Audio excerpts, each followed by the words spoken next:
ہم سب کی مشکلات کو خدا دور فرمائے۔ کریم پروردگار نے ہم سب کو بہت ساری نعمات سے نوازا، اتنی بڑی بڑی نعمات سے نوازا کہ اگر ہم شمار کرنا چاہیں تو شمار نہیں کر سکتے۔ خدا کی بڑی نعمات میں سے ایک بڑی نعمت ہے کہ اس پروردگار نے ہمیں انسان بنایا۔ خدا کی بڑی نعمت میں سے ایک بڑی نعمت ہے کہ انسان کے ساتھ ساتھ اس نے ہمیں توحید پرست بنایا۔ خدا کی بڑی نعمت میں سے ایک بڑی نعمت ہے کہ اس خداوند متعال نے، نبی تو اور بھی تھے، امتیں اور بھی تھیں، لیکن اس نے خصوصی کرم کیا کہ اس نے نہ ہمیں بنی اسرائیل میں بھیجا، نہ قوم ہود میں بھیجا، نہ قوم عاد میں بھیجا، نہ قوم سمود میں بھیجا۔ اس خدا نے ہمیں بھیجا ہے تو نبی اعظم کا امتی بنا کے بھیجا۔ یہ اتنی بڑی فضیلت ہے، اگر ایک سجدے میں زندگی گزر جائے پھر بھی حق شکر ادا نہیں ہوتا، کیونکہ نبی وہ ہے کہ جس کے صرف آپ امتی نہیں ہے، جو رحمت للعالمین ہے، جس کا امتی ہونے پہ خود جناب آدم علیہ السلام کو فخر ہے، جناب نوح کو فخر ہے، جناب موسیٰ و عیسیٰ کو فخر ہے، جناب یوسف و یعقوب کو فخر ہے۔ ایسا نبی ہے ہمارا کہ جہاں تک خدا کی خدائی ہے وہاں تک نبی اعظم کی نبوت ہے۔ تو خداوند متعال نے اتنا عظیم ہمیں نبی عطا کیا، تو ہمارا حق ہے کہ ہم کوشش کریں، خدا کا شکر ادا کریں۔ اور اس سے بڑا ایک اور بھی خداوند متعال نے احسان کیا، وگرنہ اس نبی کو ماننے والے تو اور بھی بہت ہیں، لیکن خدا نے نبی اعظم کے بعد ہمیں معصوم رہبر عطا کیا۔ اللہ نے ہمیں معصوم رہبر عطا فرمائے، اتنے عظیم رہبر عطا کیے کہ جو سارے کے سارے سید بھی ہیں، سارے کے سارے جید بھی ہیں، سارے کے سارے عالم بھی ہیں، سارے کے سارے سخی بھی ہیں، سارے کے سارے شجاع بھی ہیں، سارے کے سارے ولی بھی ہیں۔ توجہ فرما رہے ہیں، اللہ نے میں ایسے رہبر دیے کہ نبی کے بعد اللہ نے ان جیسا بنانے ہی کوئی نہیں ہے۔ خداوند متعال نے نبی اعظم کے بعد ہمیں عظیم رہبر دیے اور ہم پہ احسان کیا کہ پروردگار نے ہمیں ان کی محبت و مودت نصیب کی۔ کل بھی بات ہو رہی تھی کہ اللہ نے ہمیں ایسے راہبروں کی، ایسے عظیم راہبروں کی محبت و مودت عطا کی کہ جن کی مودت کو اللہ نے قرآن میں واجب قرار دیا۔ قرآن میں اللہ نے واجب قرار دیا، سورہ شورى میں فرما دیا کہ یہ جو قریبی ہے نبی کے، میں اجر رسالت اور کچھ نہیں مانگتا، فقط میرے نبی کے قریبی جو ہے، قرابت دار جو ہے، ان کی مودت دل میں رکھنا۔ کیا کرنا؟ مودت۔ ہلکا سے بڑھائیں، ادھر سے بڑھا دے تھوڑا سا بس۔ ان کی مودت تمہارے پہ واجب ہے۔ کیا ہے جی؟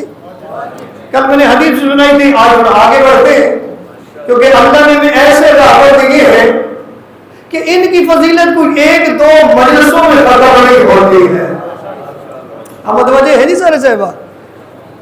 اللہ نے ایسے رہبر دیے ہیں کہ خود نبی اعظم فرماتے ہیں کہ یہ دنیا کے دریا سمندر سیاہیاں بن جائیں، جن و انس لکھنے والے ہوں، درخت کامے بن جائیں، یہ سب کچھ ختم ہو سکتا ہے، سبھی نہیں، ایک علی کے فضائل ختم نہیں ہو سکتے۔ سبھی ہستیوں کی بات نہیں ہے، سبھی ہستیوں کی بات، ایک علی کے فضائل ختم۔ یہ ٹھیک نہیں ہو رہا، کچھ تھوڑا کوشش کرے اس کو سیٹ کرنے کی۔ درود پڑھیے گا بلند آواز سے، اللہم صلی اللہ۔ محمد اجازت ہے جی آگے بڑھیں جی. اللہ نے ان ہستیوں کی محبت و مودت کو واجب قرار دیا اور یہ آپ کا مقدر ہے کہ خدا نے آپ کو ان کی مودت نصیب بھی فرمائی اور کوشش بھی کرتے ہیں کہ مودت کا حق ادا بھی کیا جائے. اب ایک حدیث سنتے جائیں پھر آگے بڑھتے ہیں اسی حوالے سے, محبت و مودت کے حوالے سے. نبی اعظم فرماتے ہیں کہ اللہ نے انبیاء کو مختلف درختوں سے پیدا کیا, خلق کیا. یہ درختوں سے مراد یہ شجر ان کی بات نہیں ہو رہی, یہ دوسرے شجرے کی بات ہو رہی. توجہ ہے جی, ایک انسان کا شجرہ ہوتا ہے نا اس کی بات ہے. تو کہا مختلف درختوں سے خلق کیا, لیکن اللہ نے مجھے اور علی کو ایک شجر سے خلق کیا. نہیں آپ بخل نہیں کریں گے, امید ہے مجھے, کیونکہ بات ہی ایسی ہے. مجھے یہ بات بھی پہنچی ہے کہ کچھ برادران کہتے ہیں کہ آپ کا جو موضوع ہے وہ راہ نجات ہے, تو آپ راہ نجات بتاتے رہیے. تو میں تو شروع ہوتا ہوں راہ نجات دکھاتا, صرف لفظ نہیں بولتا. کرنا ہر جگہ سے آپ کو پتا چلے گا کہ نجات کا راستہ کون ہے اور دوسرا راستہ بولو. میں تو ابتدائی یہاں سے کرتا ہوں اور ہمارے پاس تو ذرائع بڑے ہیں نجات کے راستے کے. اب ذرا سنیے نجات کے راستے کی حدیث آ گئی, میں سناتا جاؤں. نبی اعظم فرماتے ہیں اللہ نے انبیاء کو مختلف درختوں سے بنایا. کہاں سے بنایا جی؟ حدیث کو یاد کر لیجیے گا. اللہ نے انبیاء کو مختلف درختوں سے بنایا, خلق کیا, لیکن اللہ نے مجھے اور علی کو ایک درخت سے خلق کیا. فرمایا اس درخت کی جڑ میں محمد ہوں. دکھ لگے گا جب بھی بولے گا, اس درخت کی جڑ میں محمد ہوں. اور فرمایا اس درخت کی شاخ علی ابن ابی طالب ہے. اور فرمایا اس درخت کا پھول جناب سیدہ زہرا ہے. فرمایا اس کا پھل حسن و حسین ہے. فرمایا اس کی شاخیں, توجہ فرما رہے ہیں, فرمایا اس کے پتے ہمارے شیعہ ہے. فرمایا ان کی شاخوں میں سے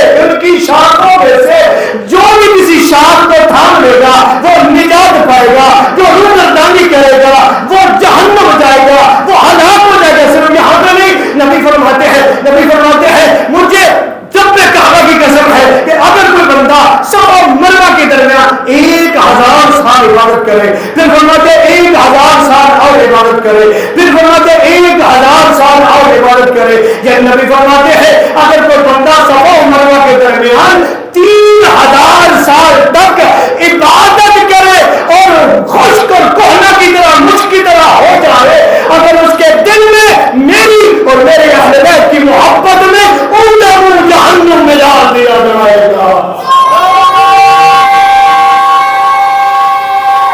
سارے بات بولے ہیں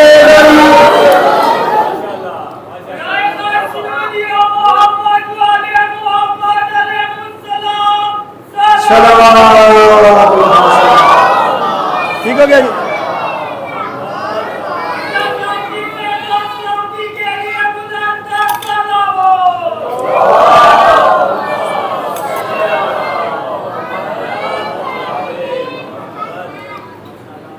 نبی فرماتے ہیں میری اور میرے اہل بیت کی محبت 7 مقامات میں تمہیں بچائے گی. کتنے؟ سارے بولے 7 مقامات. فرمایا اور وہ مشکل ترین مقامات ہیں. کون سے مقامات ہیں؟ مشکل ترین مقامات. جب مرنے لگو گے میری اور میرے اہل بیت کی محبت تمہیں بچائے گی. جب قبر میں جاؤ گے میری اور میری اہل بیت کی محبت تمہیں بچائے گی. جب تمہیں قبروں سے اٹھایا جائے گا میری اور میری اہل بیت کی محبت تمہیں بچائے گی. فرمایا جب اعمال نامہ سامنے آئے گا میری اور میری اہل بیت کی محبت تمہیں بچائے گی. فرمایا جب اعمال تولے جائیں گے میری اور میری اہل بیت کی محبت تمہیں بچائے گی. فرمایا جب اعمال نامہ تجھے دیا جائے گا میری اور میری اہل بیت کی محبت تمہیں بچائے گی. فرمایا جب پورے صراط سے گزرو گے میری اور میرے اہل بیت کی محبت تمہیں بچائے گی. میری اور میرے اہل بیت کی محبت تمہیں اور صرف اتنی بات نہیں ہے، یہ محبت، یہ مودت اتنی عام چیز نہیں ہے لوگوں نے سمجھا کوئی بات نہیں ہے، یہ ایمان کا جز نہیں ہے. نا، نبی کیا فرماتے ہیں؟ نبی فرماتے ہیں اگر کوئی بندہ 70 انبیاء جتنے اعمال لے کے بروز محشر آ جائے، اگر اس کے دل میں میری اور میرے اہل بیت کی محبت و ولایت نہیں، اتنے اعمال سمیت جہنم میں ڈال دیا جائے گا. تھوڑے نہیں، 70 انبیاء کے اعمال بڑے ہوتے ہیں. ایسے ہی ہے جی. اگر ساری دنیا غیر معصوم مل جائے نا تو ایک معصوم نبی کا مقابلہ نہیں کر سکتی. ایک نبی چھوٹے سے چھوٹا بھی ہے ظاہراً تو وہ معصوم ہے. وہ کون ہے؟ اور غیر معصوم کا مقابلہ بولو. یہ تو ہم 14 سال سے یہی تو بتا رہے ہیں. پتہ نہیں آپ پہنچے یا نہیں پہنچے بھائی. 1400 سال سے ہم یہی تو بتا رہے ہیں کہ غیر معصوم کا مقابلہ معصوم سے. تو نبی معصوم ہے چاہے چھوٹے سے چھوٹا بھی ہے. نبی فرما رہے 70 نبیوں جتنے اعمال اگر لے کے آ جاؤ. کتنے؟ 70 نبیوں جتنے اعمال بھی لے کے آ جاؤ، اگر میری اور میری اہل بیت کی محبت نہیں ہے کوئی فائدہ. یہی ہمارے عشرے میں ہم بتا رہے ہیں، کیونکہ اسی چیز کو لوگوں نے معمولی سمجھے. لوگ آپ تک ایمان، اسلام، دین یہ پہنچانا چاہتے ہیں ایک اور سائڈ سے، اور وہ سائڈ کے اپنی تقریروں کے ذریعے، تحریروں کے ذریعے وہ اس امت مسلمہ کو بتانا چاہتے ہیں کہ اگر اہل بیت کے کردار کو مائنس بھی کر دیا جائے تو اسلام قابل قبول ہے. اور وہ کرنے کی کوشش کرتے ہیں. کیا کرتے ہیں جی؟ یہ تو خدا نے ایک مخلوق ایسی بنا دی ہے. خدا نے مخلوق ہے، اس نے کہا ہوا ہے فَاذْكُرُونِي أَذْكُرْكُمْ، اگر تم میرا ذکر کرو گے میں تمہارا. یہ تمہاری تو ڈیوٹی ہے نا، ذکر تو وہ کروا رہے ہیں، لیکن یہ آپ کے بخت ہے کہ اللہ نے آپ کو چن لیا ہے. اس میں خدا کا شکر ادا کیا کرو. اس لیے میں ابتدا کرتا ہوں شکر سے، کیونکہ شکر کرنے سے کیا ہوتا ہے؟ کل بھی بتایا اللہ نعمتیں بڑھا دیتا ہے. اور جن کا میں نے ذکر کیا ہے یہ صرف نعمت نہیں، یہ نعمت عظما ہے. یہ کیا ہے؟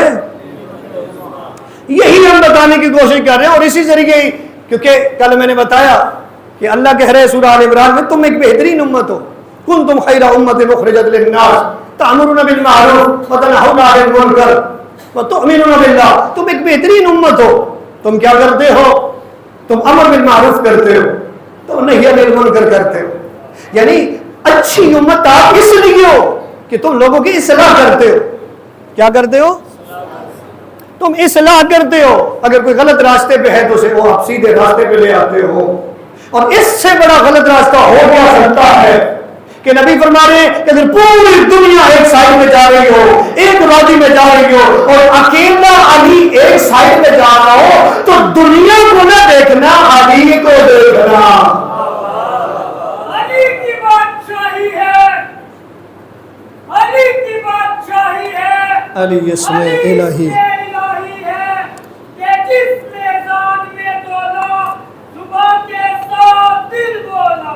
علی مولا، علی مولا، علی مولا، تیرا مولا میرا مولا، علی مولا، علی مولا. حضرت علی بن ابی طالب علیہ السلام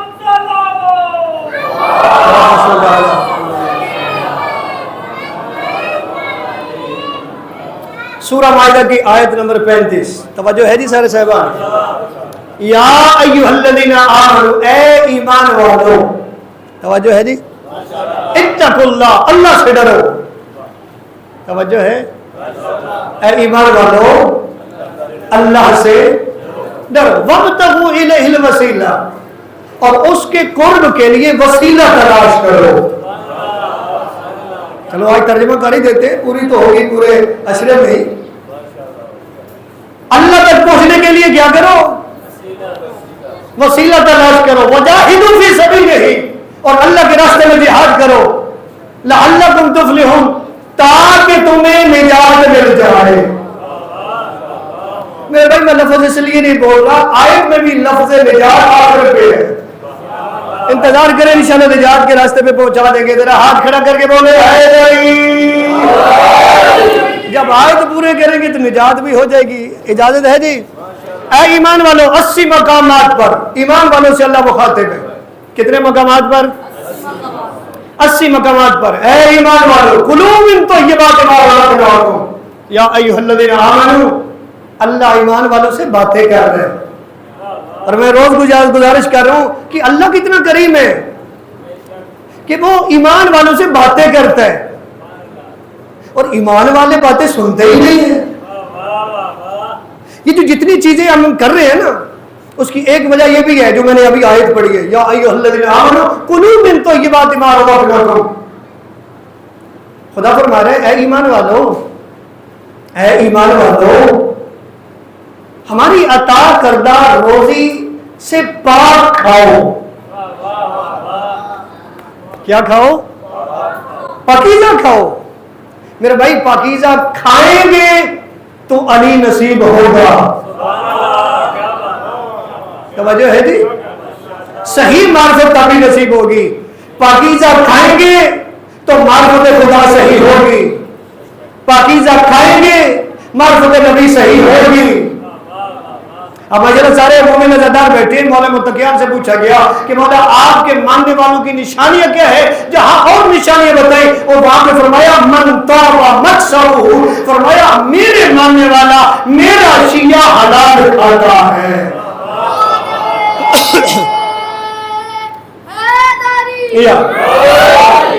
میرا بھائی حرام کھانے سے پتہ ہوتا کیا ہے؟ ایک جملہ دیتا جاؤں، میسج دیتا جاؤں تاکہ جو اصل چیز ہے وہ ہمیں ملے بھی نا.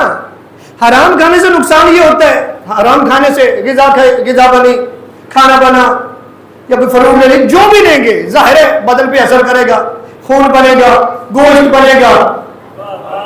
اس حرام کا جب اثر ہوگا مجھے بتائیں اگر آنکھ کی طرف یہ حرام خون آئے گا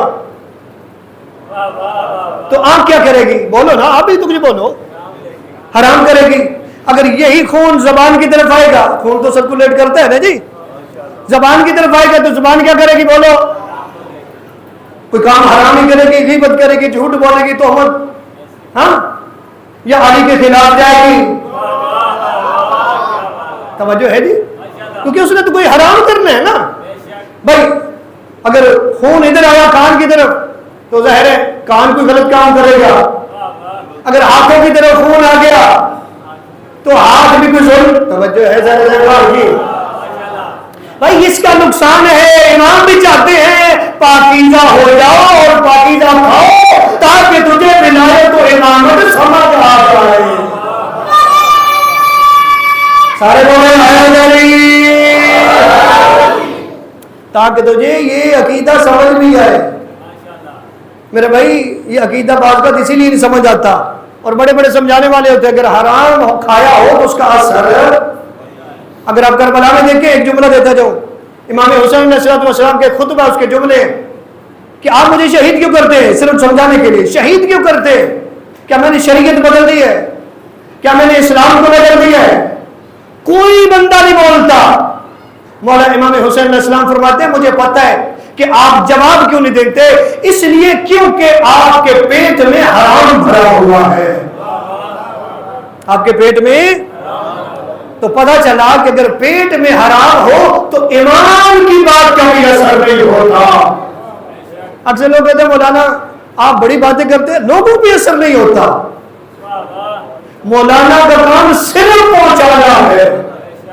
کیا اللہ اپنے نبی کو کہہ رہے لا تسألوا عن اصحاب الجحیم، اے میرے نبی تجھ سے یہ نہیں پوچھا جائے کہ یہ جہنم کیوں جا رہے، تو صرف مبلغ ہے، تو نے صرف پہنچانا ہے. تو میرا بھائی کوشش سبھی نے مل کے کرنی ہے، پھر وہ نقطہ جو راہ نجات ہے وہاں تک پہنچ پائیں گے عقیدے کے حوالے سے، احکام کے حوالے سے، مسائل کے حوالے سے. میرے بھائی جتنے بھی ایمان والوں سے مخاطب ہے ان کا امیر بھی علی ہے، سردار بھی علی ہے. ایمان والوں کو اللہ کہہ رہے ایمان لاؤ. کیوں؟ اس لیے بما نزل علی محمد کہ کچھ لوگ اجمالی ایمان اور کچھ لوگ ایسے ہیں جن کے پاس تفصیلی ایمان ہے. تفصیلی ایمان یہ ہے کہ ہر اس بات پہ ایمان لانے جو نبی پہ نازل ہوا. جتنے مسائل ہیں, جتنے جھگڑے, میری بحث کر رہا ہوں, جتنے مسائل ہیں, جتنے جھگڑے ہیں, رجوع کدھر کرنا ہے؟ فیصلہ کس سے کروانا ہے؟ بولو. سورۃ النساء آیت نمبر 65. کس سے فیصلہ کروائیں گے؟ نبی اعظم سے. نبی جب فیصلہ کر دیں پھر دل میں کوئی الجھن, اس فیصلے کو تسلیم کر دیں. اور جب نبی فیصلہ کر دیں کسی قسم کا بھی کوئی نظر ثانی کا چکر, میں اسی کو ہی قبول کرنا. اگر نہیں مانتے تو سورہ احزاب کی 36 نمبر آیت میں خدا فرما رہا ہے پھر تم گمراہ ہو. پھر تم کون ہو؟ گمراہ ہو. تو اللہ نے فیصلہ کیا غدیر میں جو 1400 سال سے ہم سنا رہے ہیں, اور بڑا انوکھے ممبر میں فیصلہ کیا, لیکن لوگ ماننے کے لیے تیار نہیں. حالانکہ اللہ نے قرآن کی آیت نازل کی کہ یہ وہ فیصلہ ہے کہ جس پہ دین بھی مکمل ہوا, دین کو پسند بھی کیا, نعمتیں بھی تمام ہوئی. اور معصوم سے پوچھا گیا کہ جو من کنت مولا ہے اس کا معنی کیا ہے؟ تو معصوم نے فرمایا اس من کنت مولا فہذا علی سے مراد علی ابن ابی طالب کی امامت ہے.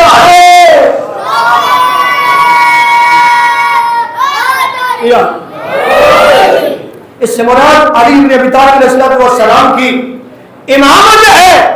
اور آگے بڑھتے ہیں, میں صرف ریوائز کر رہا ہوں آپ تک پہنچاؤں تاکہ آگے بڑھ پاؤں. پھر ہم نے قرآن و حدیث سے امامت کو ثابت بھی کیا. ایسے ہی ہے. ہم یہاں تک پہنچے کہ اللہ نے قیامت والے دن اٹھانا ہے آپ کو امام کے ساتھ. لگتا گھبرا گیا. چونکہ میں پہلے دن ہی یہ بتایا کہ یہ درس ہے, اور درس بھی سے یاد کرتے جائیں نا. ہاں جی بھائی, یاد کریں. نئے لوگ ہیں ان کے لیے بھی آسانی ہو جائے, دوسروں کے لیے بھی, تاکہ یاد رہے کہ ہم نے درس اہل بیت سے سیکھا ہے, درس حسین سے سیکھا ہے. بھائی اٹھایا جائے گا کس کے ساتھ؟ امام کے ساتھ. اور خداوند متعال نے فرمایا من کان فی ہذہ اعمى فهو فی الآخرۃ اعمى. فرمایا جو امام کی پہچان کرے بغیر مر گیا وہ ادھر بھی اندھا تھا, وہ آخرت میں بھی اندھا اٹھے گا. اور پھر ہم نے ثابت کیا, لوگوں نے کہا نہیں جی ماں کے ساتھ اٹھایا جائے گا. ہم نے ثابت کیا کہ ماں کے ساتھ نہیں, کوئی ایسا فارمولہ ہونا چاہیے. اگر عیسیٰ کی ماں ہے, باپ نہیں ہے, تو آدم و حوا کی تو ماں ہے نا, تو پھر ان کو کیسے اٹھائے گا؟ کوئی ایسا فارمولہ ہو کہ عیسیٰ کو بھی اٹھا لیا جائے, آدم کو بھی اٹھا لیا جائے, جناب حوا کو بھی اٹھا لیا جائے. اور پھر وہ فارمولہ کیا ہے؟ یوم ندعو کل اناس بامامہم. خدا نے فرمایا اس دن کو یاد کرو, یعنی قیامت کا دن جب ہر انسان کو اس کے امام کے ساتھ اٹھایا جائے گا. یہاں تک بات پہنچی تھی. اور میں نے کہا تھا کہ اس آیت کی ہمیں کبھی سمجھ نہ آتی اگر نبی اعظم کی حدیث نہ ہوتی کہ من مات ولم یعرف امام زمانہ فقط مات میتۃ جاہلیہ, کہ اگر کوئی بندہ زمانے کے امام کی معرفت کیے بغیر دنیا سے چلا گیا, معرفت کے بغیر مر گیا, وہ جاہلیت کی موت مرا. وہ کیسی موت مرا؟ سارے بولو کیسی موت مرا, بولو. اور جاہلیت کا جہالت میں, جہالت علم آنے سے دور ہو جاتی ہے. جاہلیت ہوتی ہے کفر و شرک کی موت. میرے بھائی ہم نے تو یہاں بھی راہ نجات دکھایا. جو جاہلیت کی موت مر رہا ہے اسے کہاں نجات کا راستہ ملا؟ نجات کا راستہ تو اسے ملا جسے امام ملا. کیا ملا؟ اب آگے بڑھے جی. چلو ایک حدیث سناتا جاؤں یہاں پہ, توجہ ہے جی. یہ ولایت امامت کوئی عام چیز نہیں ہے. یہ اتنا بڑا مقام ہے کہ لوگ کہتے ہیں اس کی ضرورت نہیں. میرا بھائی اپنی کتابیں پڑھ, اپنی جب کتابیں پڑھے گا تو تجھے ایک حدیث ملے گی اور ایک آیت بھی قرآن سے ملے گی. سورہ صافات کی 24 نمبر آیت, خدا فرماتا ہے واقفوہم انہم مسئولون. فرمایا روکو, ان سے ابھی سوال کرنا ہے. دکھ لگا ہے جو ابھی بھی نہیں بولتے. بات ملائی تو امامت کی ہو رہی ہے نا, اور بات وہ ہوتی ہے جو اپنی زبان میں آپ کہتے ہیں کہ جب سودا کھڑا ہو تو پھر ڈر کس بات کا؟ اہل سنت کی کتاب ہے، ٹھیک ہے جی، اہل سنت کی کتاب، اہل سنت عالم لکھنے والا سعید بن جبیر کی روایت سے ابن عباس سے نقل کیا انہوں نے، کیا روایت نقل کی کہ نبی اعظم نے فرمایا کہ بروز محشر قیامت کے دن مجھے اور علی کو پورے صراط پہ بٹھا دیا جائے گا. جب پورے صراط پہ بٹھا دیا جائے گا، لوگ گزریں گے، جو ہی لوگ گزریں گے ہم ان سے ولایت علی ابن ابی طالب کا سوال کریں گے. جس کے پاس ولایت علی ابن ابی طالب ہوگی ہم اسے جنت بھیج دیں گے، جس کے پاس نہیں ہوگی اسے نیچے جہنم میں بھیج دیں گے. کجوسی بھی بھاگو پھر نہیں بلند کر کے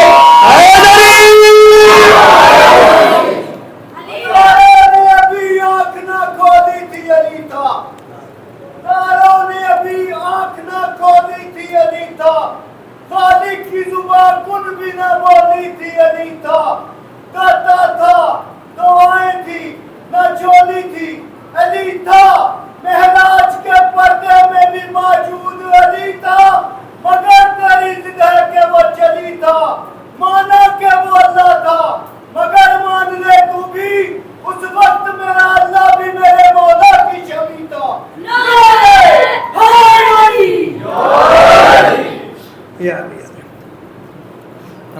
شاعر سے تھوڑی غلطی ہوئی ہے، ظاہر ہے جی بات یہ کہ ہم تو قرآن کو دیکھیں گے، ٹھیک ہے نا جی، قرآن کیا کہتا ہے ہم تو اس کو پڑھیں گے. قرآن ان چیزوں کو قبول کرنے کے لیے تیار نہیں ہے. میں ایک روایت سناتا ہوں آپ کو، نہج البلاغہ میں یہ بات موجود ہے، اور اس بات کو بعض لوگوں نے غلط بھی پیش کیا، وہ بھی میں ہائی لائٹ کر دیتا ہوں. مولا علی علیہ السلام کے ایک دوست ہے جن کا نام ہے زینب یمانی. کیا نام ہے جی؟ زینب یمانی. چلو میں نوانے پڑھ دیتا ہوں تاکہ جہاں پہ غلط بولا جاتا ہے لوگوں کو نعرے مروانے کے لیے وہ بھی میں ہائی لائٹ کر دوں کہ یہ اپنی طرف سے روایت اتنی ہے.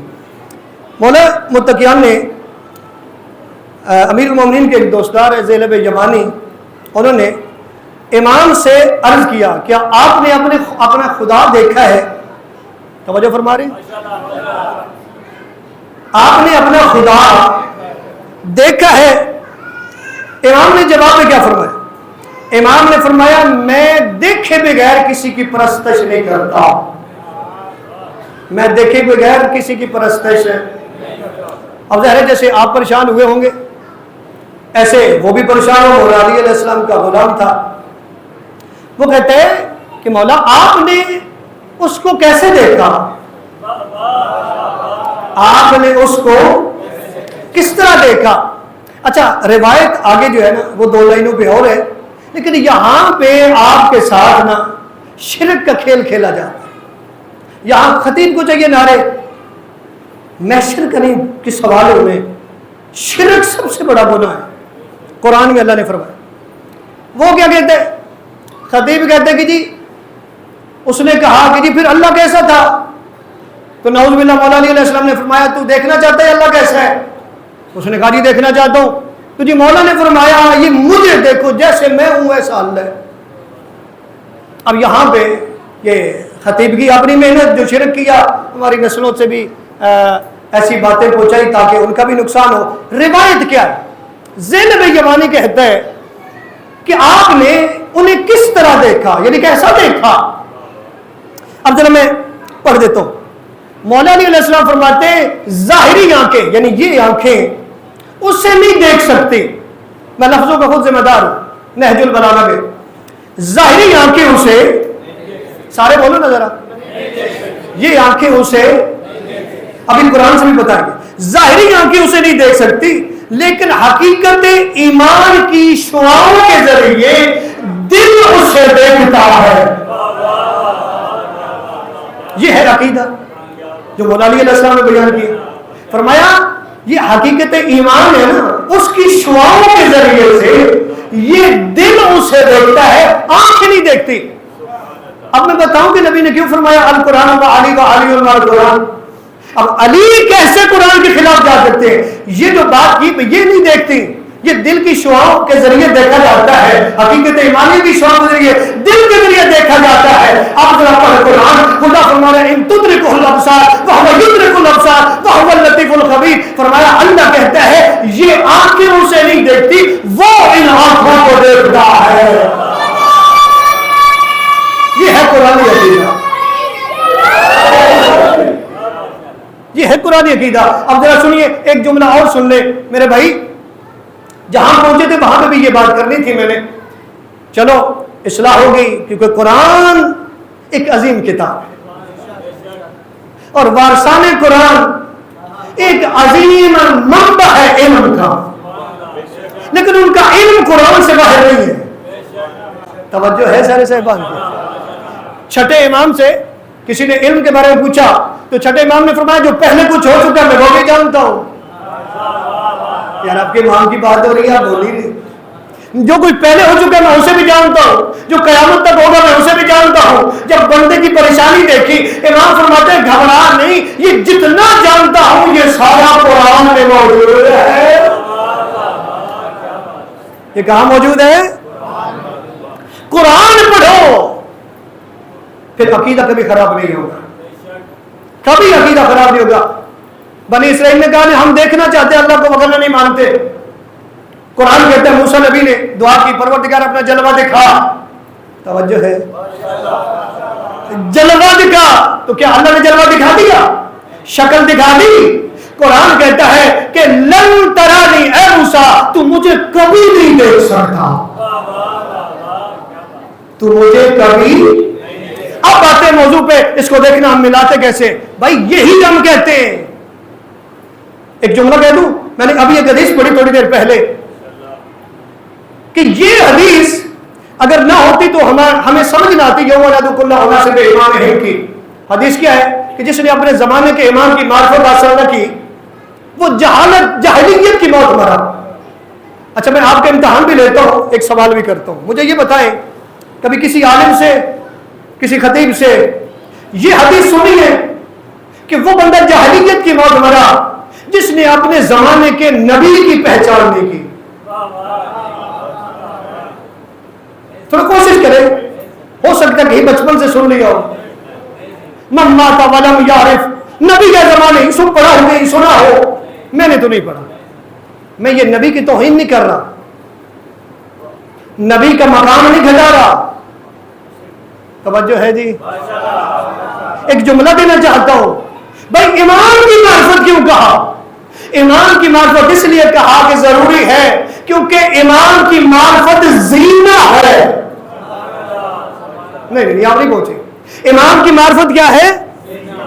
سیڑھی، چلو کہتے ہیں پہلی سیڑھی ہے امام کی معرفت۔ اگر امام کی معرفت ہوگی تو نبی کی معرفت ہوگی، اگر نبی کی معرفت ہوگی تو خدا کی معرفت ہوگی۔ اگر امام کی معرفت نہیں ہے، وقت کے امام کی معرفت نہیں ہے، نہ نبی سمجھ آئے گا نہ خدا سمجھ آئے گا۔ اور میں آپ کو گزارش کر دیتا ہوں، مختلف قسم کے لوگ ہیں، ہمارے برادران میں بھی ہے، ہمارے اندر بھی ہے۔ وجہ صرف یہ ہے کہ اگر خدا اور نبی نہیں سمجھ آیا تو وجہ یہی ہے کہ صحیح معنوں میں معرفت امام نہیں ہوئی، کیونکہ امام بتائے گا خدا کا کیا مقام ہے۔ کیا جی؟ اب گھبرا گئے؟ مجلس کیا ہے؟ درس، ایسے ہی ہے، لیکن آپ کے چہرے تو مجھے پتا چلے نا کہ آپ سننا چاہ رہے ہیں۔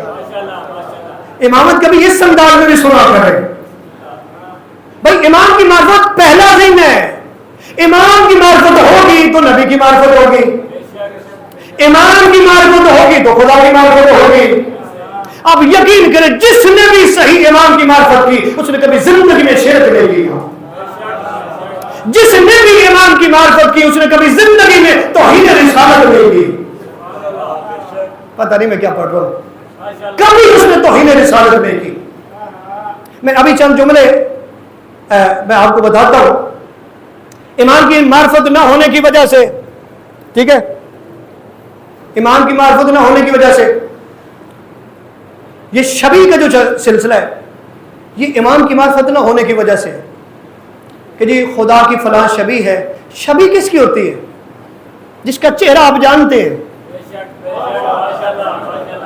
بھائی میں کہتا ہوں کہ یہ بیٹا ہے، اس کا بھائی اس جیسا ہے. بھائی میں جانتا ہوں اس کی چہرے کے خد و خال کو. اگر مجھے پتہ ہی نہیں ہے میں شبیہ کیسے دوں گا؟ نہیں آپ میرے خیال سے میں کیسے، مجھے پتہ ہی نہیں. اچھا جو شاعر شبیہ بناتا ہے کیا اس نے کبھی اللہ کو دیکھا ہے؟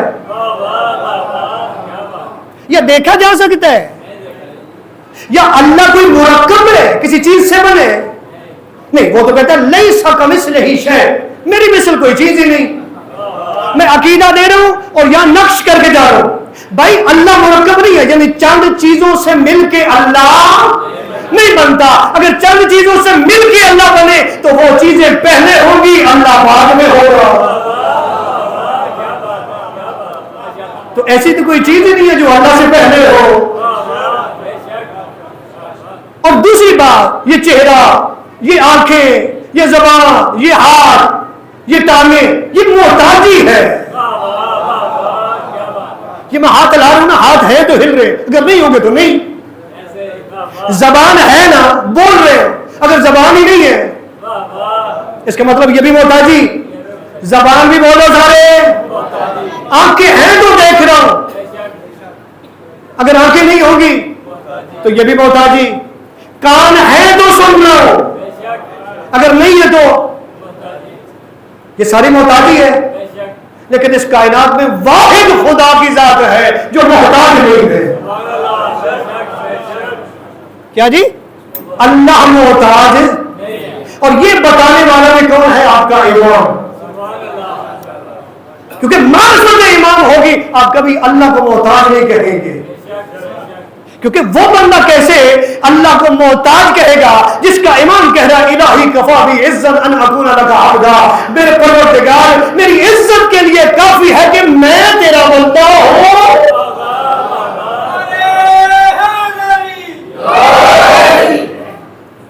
وکفا بی فخرا. بسم اللہ.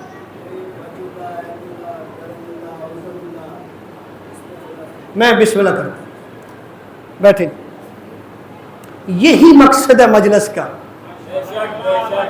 بڑا اچھا سوال کیا عمران بھائی نے. بھائی اگر ایسا نہیں ہے تو یہ جو وجہ اللہ ہے آپ کو اچھا نہیں لگا؟ پچھلے بندوں ادھر والے بھی بولو. یہ جو پٹی ہے نا یہ میرے خیال سے تھوڑا بولتی ہے، ذرا کوشش کریں. آپ بھی ہاتھ کھڑا کریں. میرے بھائی نے بڑا ہی اچھا سوال کیا. بھئی یہ اگر یہ ایسا نہیں ہے تو پھر یہ وجہ اللہ کیوں کہا گیا؟ عین اللہ کیوں کہا گیا؟ اذن اللہ کیوں کہا گیا؟ لسان اللہ کیوں کہا گیا؟ ید اللہ کیوں کہا؟ توجہ ہے سر باقی سننا چاہیں گے.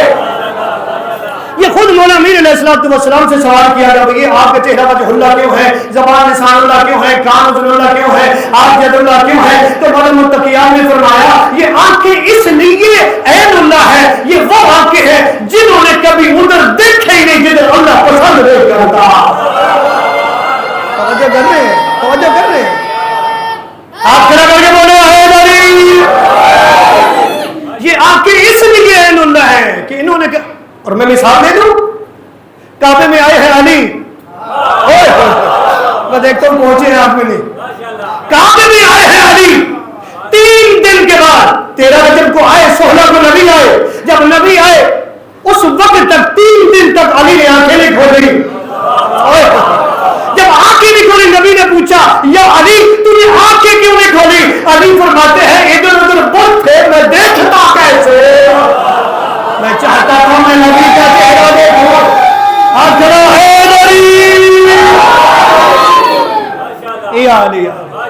اللہ آپ کو سلامت رکھے، اللہ آپ کو سلامت رکھے. یہ آنکھیں اس لیے عین اللہ ہے کہ انہوں نے کبھی وہ چیز نہیں دیکھی جو اللہ پسند نہیں کرتا. یہ زبان اس لیے لسان اللہ ہے، مولا متقیان فرماتے ہیں یہ اس لیے لسان اللہ ہے، اس نے کبھی وہ بولا ہی نہیں جو اللہ پسند نہیں کرتا. یہ کان اس لیے اذن اللہ ہے کہ ان کانوں نے کبھی وہ سنا ہی نہیں جو اللہ پسند نہیں کرتا. فرمایا یہ ہاتھ اس لیے ید اللہ ہے کہ انہوں نے کبھی ایسا کام ہی نہیں کیا. اس کی بھی مثال دے دوں, علی کی تلوار چلتی تھی, پتہ نہیں آپ ہے میرے ساتھ یا نہیں.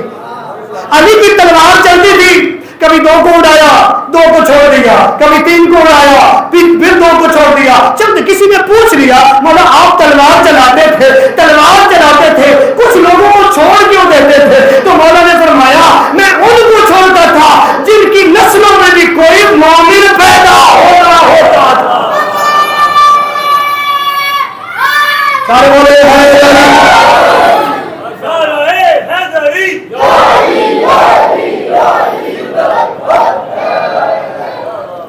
چہرہ وجہ اللہ کیوں ہے؟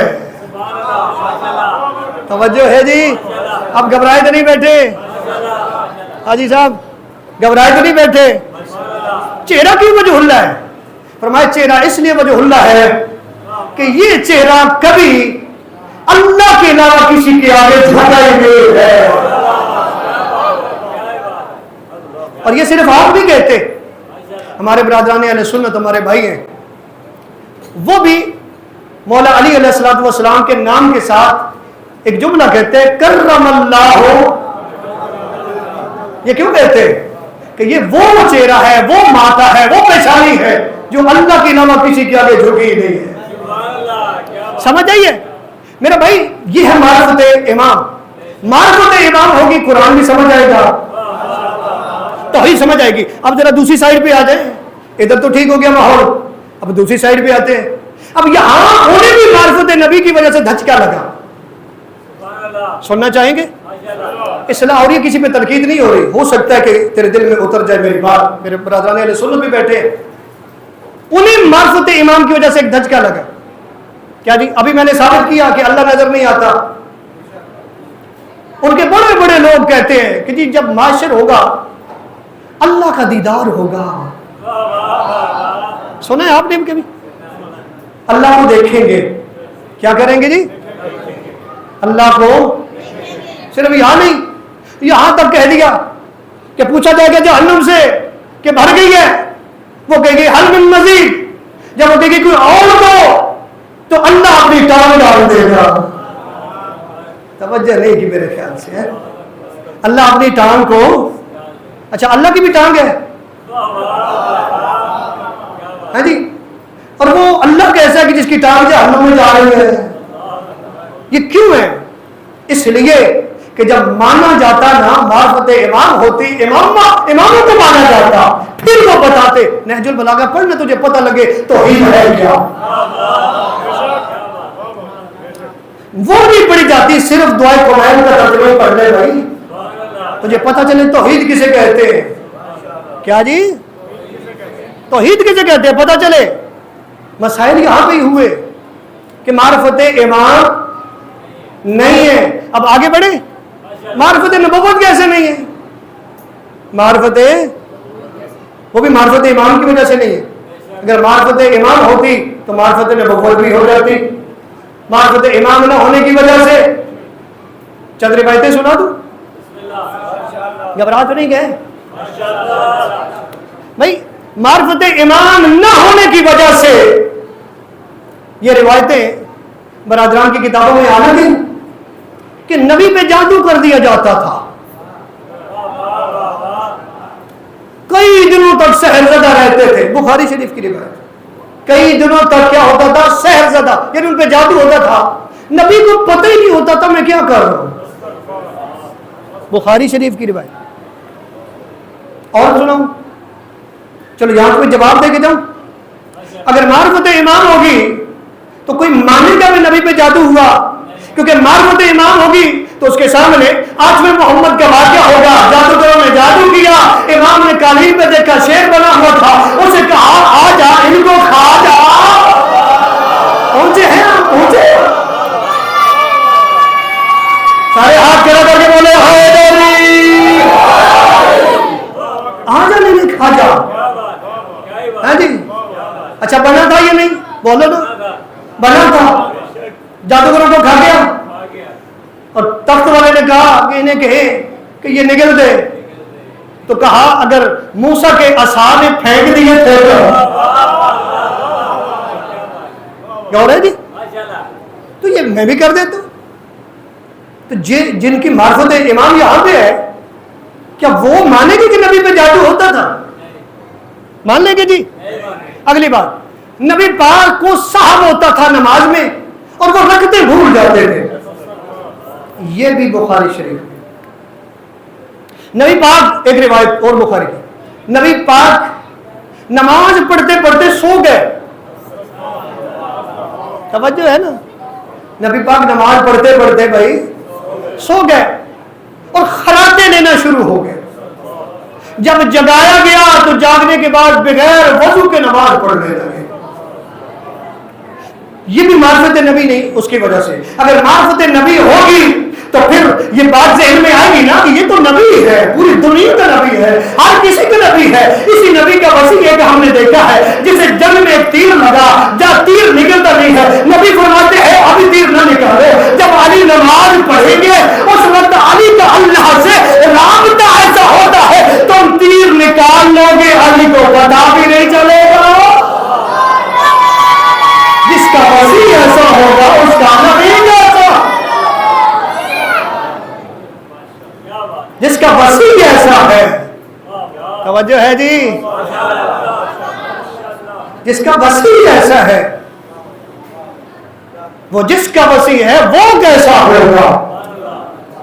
مولا علی نے تو بتایا نہیں، انا عبد من عبید محمد، میں محمد کے غلاموں میں سے ایک غلام. اور کتنی دفعہ بتا چکا ہوں، غلام بننا مقصد نہیں تھا. اور نبی نے کبھی زندگی میں علی کو غلام کہا بھی نہیں. میرا چیلنج ہے کوئی ایک روایت دکھا دے بھی اللہ کے نبی نے مولا متقیان کو کہا کہ یہ میرا غلام ہے. توجہ ہے جی؟ نہیں کہا. تو پھر علی کو کیا تھا، کیا مجبوری تھی کہ علی فرما رہے میں محمد کے غلاموں میں سے غلام ہوں. غلام بننا مقصد نہیں تھا. علماء فرماتے ہیں دنیا کو بتانا تھا جس کا غلام علی جیسا ہو وہ سردار جیسا ہوگا.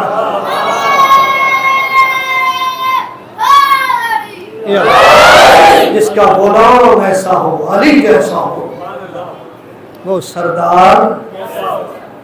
یہ معرفت امام کی وجہ سے سارے مسائل ہیں. کیا جی؟ اگر معرفت امام ہوگی جی پھر پتہ چلے گا. اگر آپ کہتے ہیں 2-3 منٹ کا قصہ ہے سناتا جاؤں تاکہ اور واضح ہو جائے کہ امام کتنا ضروری ہے. کل تو میں نے حدیثیں سنائی تھی نا اہل سنت سے. ایک چھوٹی سی حدیث سن لیں. معصوم سے پوچھا گیا امام کے بارے میں تو امام نے فرمایا اگر یہ دنیا ختم ہو جائے 2 لوگ بچ جائیں ان دونوں میں سے بھی ایک امام ہوگا. فرمایا امام کے بغیر یہ دنیا باقی نہیں رہ سکتی. امام کے بغیر یہ دنیا. حشام بن حکم چھٹے امام کا بڑا قابل شاگرد.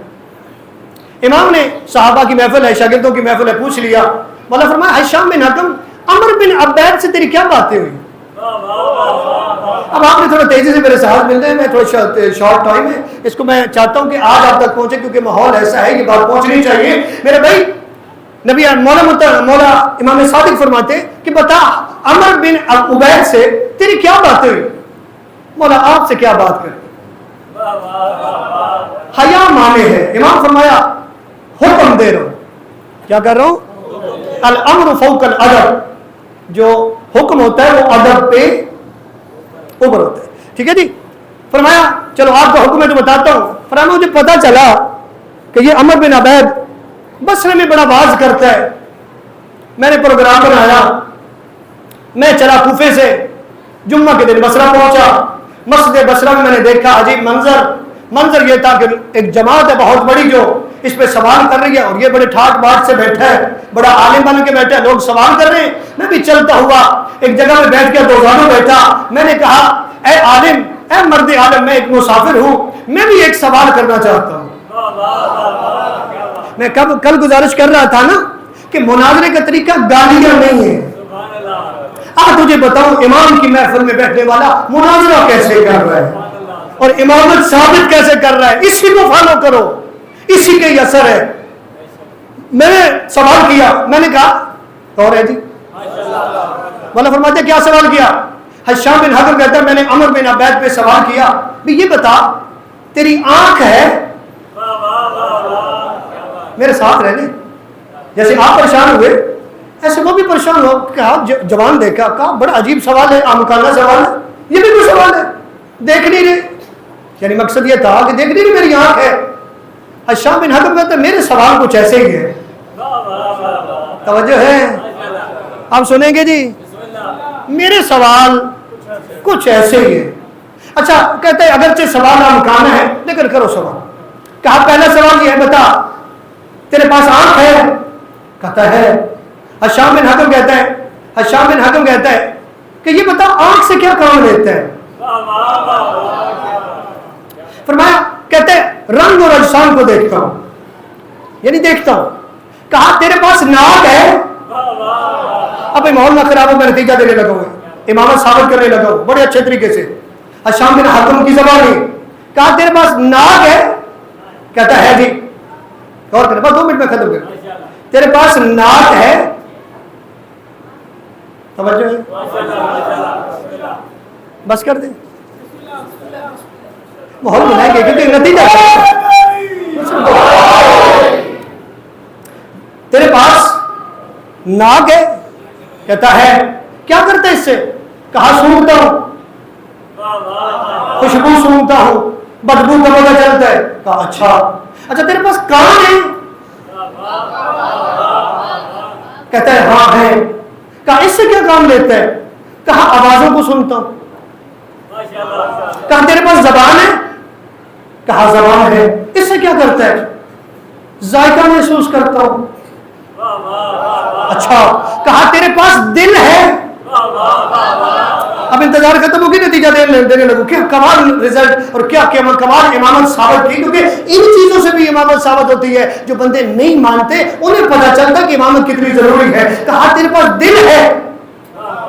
کہا دل ہے. کہا دل سے کیا کرتا ہے؟ کہا یا جی جو حواس میں نے گنے ہیں نا، آنکھیں انہیں حواس بولتے ہیں، ناک، زبان، کان. کہا ان میں جب کوئی شک پڑتا ہے نا، بولو میرے ساتھ، جب ان میں کوئی شک. کہا تیرا دل کیا کرتا ہے؟ یہ کس لیے؟ کہا یہ جو حواس ہیں ان میں جب شک پڑتا ہے میں دل کی طرف رجوع کرتا ہوں، وہاں سے یقین ملتا ہے، شک دور ہوتا ہے. اس وقت حشام بن حکم کہتا ہے اس کا مطلب ہے تیرا یہ جو دل ہے، یہ دل تیرے حواس کے شک کو ختم کرتا ہے. بھائی بیٹھ جانا بیٹا، بیٹھ جاؤ، کیا کرنا چاہتا ہوں، بیٹھ جاؤ، ماحول خراب کرے. بھائی یہ تیرا دل، اس کا مطلب یہ ہوا یہ جو تیرا دل ہے یہ کیا کرتا ہے؟ تیرے ان حواس کے شک کو ختم کرتا ہے. ہاں بالکل، اللہ نے اس دل کو بنایا ہے میرے اس حواس کے شک کو ختم کرنے کے لیے. کیا کمال جو آپ کیسے سنیں گے. حشام بن حکم چھٹے امام کا شاگرد کہتا ہے مجھے اتنا بتا عمر بن عبید ان چند حواس کے شک کو دور کرنے کے لیے اللہ نے دل کو امام بنایا ہے. اس نبی کے بعد اتنی امت کے لیے کوئی امام.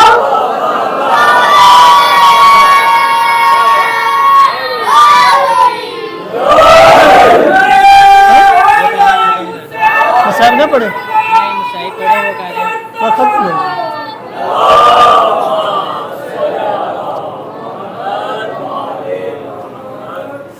معرفت امام ہی نہیں تھی کہ علی کی اولاد جنگلوں میں رکھ گئی. اگر معرفت امام ہوتی تو علی کی اولاد کے ساتھ ایسے ہی سلوک ہوتا.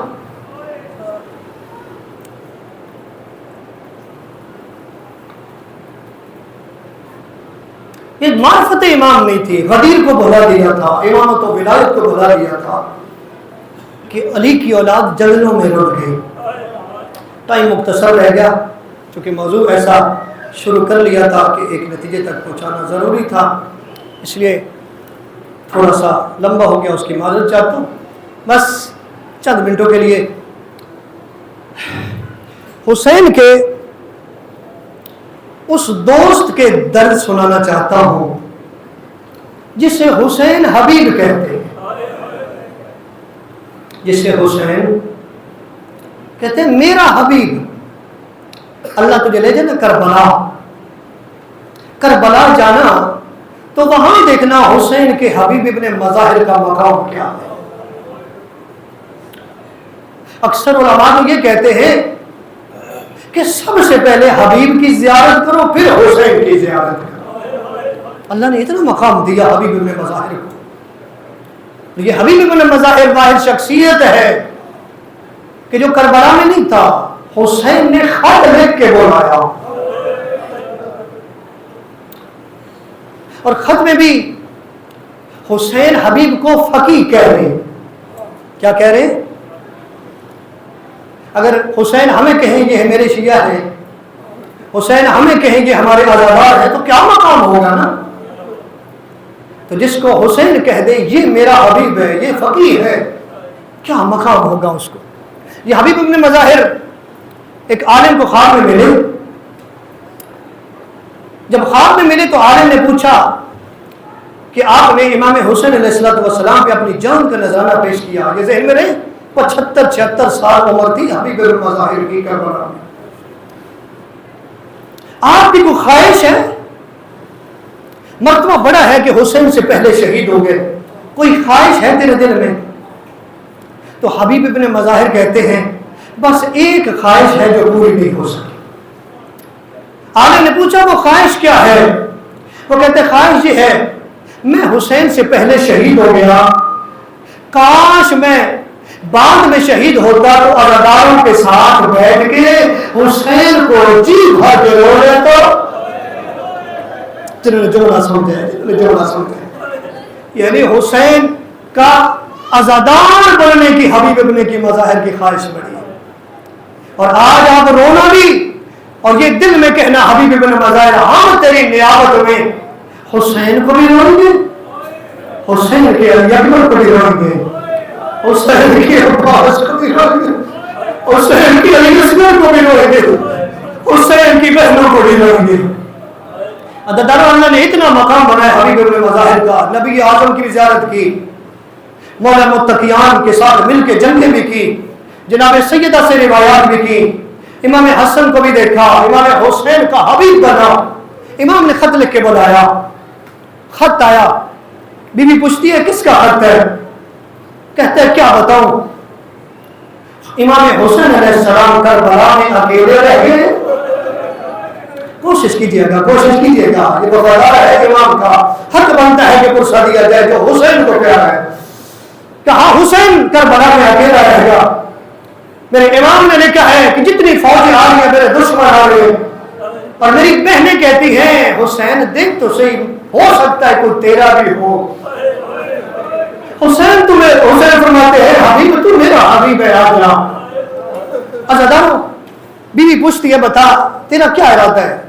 بیوی کو آزمانے کے لیے کہتا ہے کہ میری 75-76 سال عمر ہے، میں تو لڑ نہیں سکتا، میں نہیں جا سکتا۔ آزمانے کے لیے کہا، بیوی کھڑی ہو گئی، کہتی ہے اگر تو نہیں جاتا اپنی تلوار مجھے دے، میں جاتی ہوں کربلا۔ اجرکم اللہ، اجرکم اللہ، اللہ تیرے رسول قبول کرے۔ رونے والا حبیب کہتا ہے اگر میں جاتا ہوں کربلا تو یاد رکھنا ہو سکتا ہے تیرا گھر کو لوٹ لیا جائے، میں اگر کربلا جاتا ہوں ہو سکتا ہے تیرے گھر کو جلا دیا جائے۔ رک کہتے مجھے پرواہ نہیں ہے، غلام کو گھوڑا دے کے بھیجا، ایک خفیہ مقام بتایا وہاں پہ کھڑا ہوئے آ رہے ہو، مشکل حالات تھے نا۔ اب یہ حبیب چلا ہے، ایک بازار سے گزرا، قیامت کا منظر ہے، کچھ دکانیں کھلی ہیں، وہاں پہ تلواریں تیز کی جا رہی ہیں۔ تیرے بس میں جو رونے کے دل ہیں، تلواریں تیز کی جا رہی ہیں، خنجر تیز کیے جا رہے ہیں، اور رونے والا حبیب کہتا ہے میں نے کسی سے پوچھ لیا یہ آج تلواریں کیوں تیز کی جا رہی ہیں؟ وہ کہتا ہے آپ کو نہیں پتا، ہمیں یزید سے بڑا امام ملنے والا ہے۔ اجرکم اللہ، اجرکم اللہ۔ چھپتا آیا، پہنچا، ابھی گھوڑے کے قریب نہیں پہنچا تھا، غلام کی آواز سنی، غلام گھوڑے کو کہہ رہے کہ اگر حبیب کے آنے میں دیر ہوگی تو اگر حبیب نہ آیا تو بولا میں تیرے پہ سوار ہو جاؤں گا، میں زہرا کے بیٹے کی مدد کروں گا۔ اور حبیب سن رہا تھا، ارے آسمان کی طرف دیکھا، ارے رو کے کہتا میرا اللہ، کیا میرا مولا غریب اتنا ہو گیا؟